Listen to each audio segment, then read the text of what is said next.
Centre of मास और angular momentum का ये बहुत शानदार सवाल इस बार जेईई मेंस में आया था, जिसमें बच्चों ने बहुत ज्यादा गलती की क्योंकि इन कॉन्सेप्ट्स की प्रॉपर अंडरस्टैंडिंग उनको नहीं रहती है। तो नेक्स्ट टाइम ऐसी गलतियों को अवॉइड करने के लिए इस वीडियो को देखना एंड तक। तो सवाल में जैसा बोल रहा है, two ball of masses m and 2m are attached to both ends of a rigid rod of length d and negligible mass. तो सवाल में अपने को 2m और m मास की दो बॉल दी है जो एक नेग्लिजिबल मास की रॉड पे अटैच्ड है। फिर बोल रहा है, if angular momentum of this system is l about an axis passing through the centre of mass and perpendicular to the rod, then angular velocity of the system about a is. तो यहाँ पे सबसे पहले आप सोचो centre of मास यहाँ पे कहीं पे होगा, तो अपने को इस सवाल में बेसिकली इस एक्सिस के अबाउट इसका एंगुलर मोमेंटम लिखना है इंक्लूडिंग द ओमेगा, और वहां से ओमेगा निकाल के लाना है। सेंटर ऑफ मास की जो डिस्टेंस होती है वो मासेस के इनवर्स प्रोपोर्शनलिटी में होती है। तो आप देख सकते हो अगर ये दूरी d है तो इस दूरी के टोटल अपन को 3 हिस्से करने, क्योंकि टोटल मास 3m है, राइट।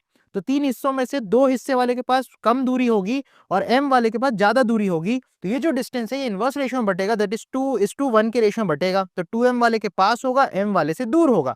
तो सीधा सीधा आप बोल सकते हो ये वाली दूरी d/3 हो जाएगी और ये वाली दूरी 2d/3 हो जाएगी। अब अगर मुझे एंगुलर मोमेंटम लिखना है तो एक पार्टिकल का एंगुलर मोमेंटम mvr करके अपन लिखते हैं about the axis of rotation. तो 2m के लिए अगर मैं लिखूं तो 2m के लिए अपन लिख सकते हैं 2m इंटू इसकी वेलोसिटी हो जाएगी r ओमेगा, तो d/3 इंटू ओमेगा इंटू इसकी दूरी हो जाएगी d/3। तो यहां से आप देखो m v और r अपन ने लिख दिया।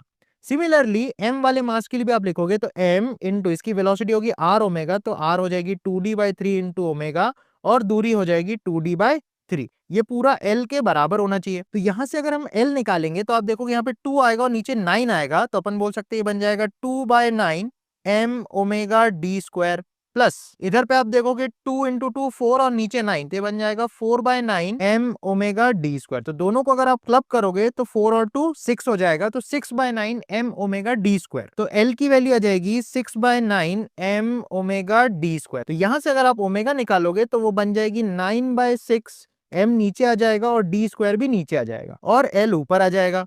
तो सीधा सीधा आप देख लोगे 3 3 9, 3 2 6, तो 3/2 l अपॉन md स्क्वायर।